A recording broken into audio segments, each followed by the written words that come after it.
Hola, titos. Os voy a hacer una preguntita. ¿Sabéis qué tienen en común esta casete con esta otra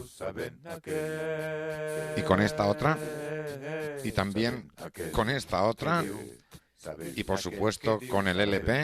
Esto es la contraportada. Sí, este LP.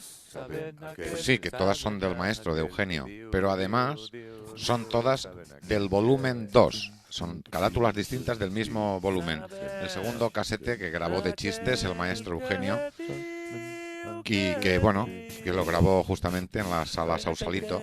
Pues esta curiosidad y muchas otras, además de muchos chistes, por supuesto, las contaré el lunes a las 11 de la noche. Nos vemos. Hasta entonces. Adeu. Saben aquel que dio, que dio.